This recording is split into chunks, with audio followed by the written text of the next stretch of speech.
सोमवार शाम दिल्ली के लाल किला मेट्रो स्टेशन के पास रेड लाइट पर एक कार में जबरदस्त ब्लास्ट हुआ और इस ब्लास्ट ने कई हंसते खेलते परिवार उजाड़ दिए।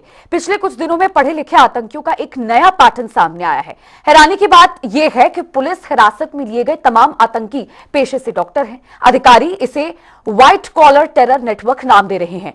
कैसे लोगों की जान बचाने वाले मासूम लोगों की जान के दुश्मन बन बैठे हैं, इसी पर देखिए हमारी खास और स्पेशल रिपोर्ट। आतंक के पीछे डॉक्टरों का खौफनाक नेटवर्क, जान बचाने वाले बने मासूमों की जान के दुश्मन।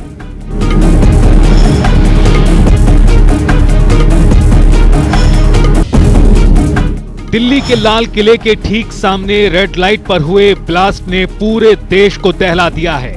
राजधानी दिल्ली में इससे पहले इतना बड़ा हमला 14 साल पहले 2011 में दिल्ली हाई कोर्ट पर हुआ था।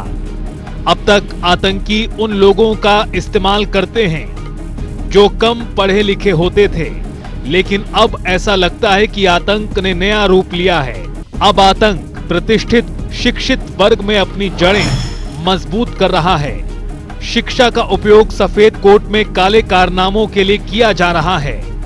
पिछले कुछ दिनों में जो कुछ भी हुआ है उस पर अगर एक नजर डालें तो ये कहना गलत नहीं होगा कि आतंकवाद की जड़ें अब शिक्षित वर्ग में मजबूत हो रही हैं, क्योंकि जितने लोगों की गिरफ्तारियां हुई हैं उन सब की पहचान प्रतिष्ठित शिक्षित वर्ग से ही है। एक के बाद एक जुड़ती जा रही डॉक्टर्स की कड़ी।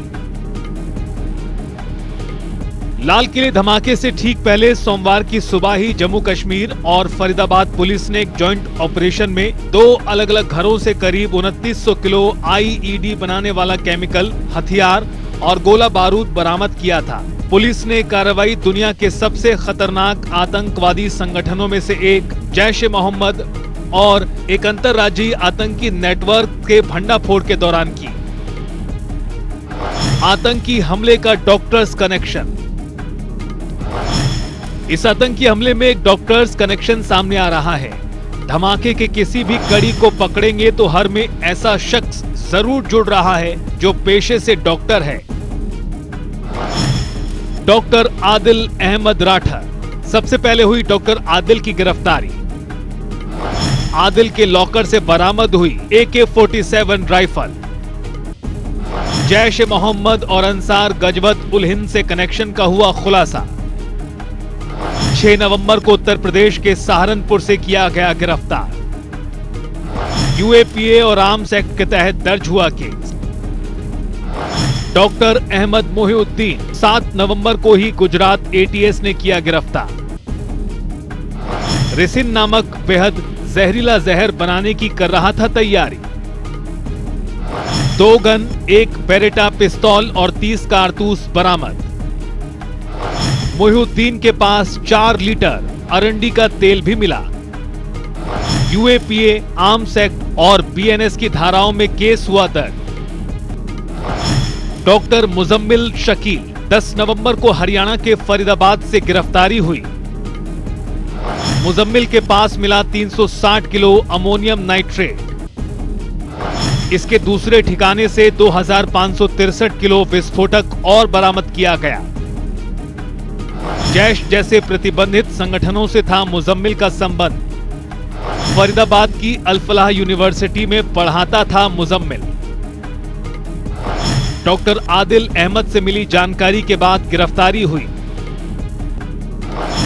डॉक्टर शाहीन शाहिद। हरियाणा के फरीदाबाद से हुई शाहीन की गिरफ्तारी। महिला डॉक्टर की कार से AK-47 राइफल बरामद। जैश के महिला विंग की चीफ थी डॉक्टर शाहीन शाहिद। अल-फलाह यूनिवर्सिटी में ही कार्यरत थी शाहीन। यूपी की राजधानी लखनऊ की रहने वाली है महिला आतंकी। डॉक्टर उमर मोहम्मद। लाल किले के पास हुए धमाके का मास्टरमाइंड। पुलवामा निवासी उमर मोहम्मद के नाम पर थी I-20 कार। लाल किले के पास I-20 कार में ही हुआ था धमाका। फरीदाबाद में आतंकी नेटवर्क से जुड़ा था उमर। इसी नेटवर्क से जुड़े डॉक्टरों की गिरफ्तारी के बाद आनन फानन में वारदात को दिया गया अंजाम। इन सभी नामों में एक चीज जो कॉमन है वो है इन आतंकियों का पेशा। पेशे से ये सभी आतंकी डॉक्टर थे। ये दिखाता है कि अब आतंकवाद सिर्फ जंगलों या सीमाओं तक सीमित नहीं है, यह अब देश के प्रतिष्ठित शिक्षित वर्ग में भी अपनी जड़ें जमा रहा है। अधिकारी इसे व्हाइट कॉलर टेरर नेटवर्क कह रहे हैं। मतलब वो आतंक जो दिमाग से चलाया जा रहा है, बंदूक से नहीं। ये सारे डॉक्टर न केवल आतंकी संगठनों के संपर्क में थे, बल्कि खुद हथियार और जहरीले केमिकल तैयार कर रहे थे।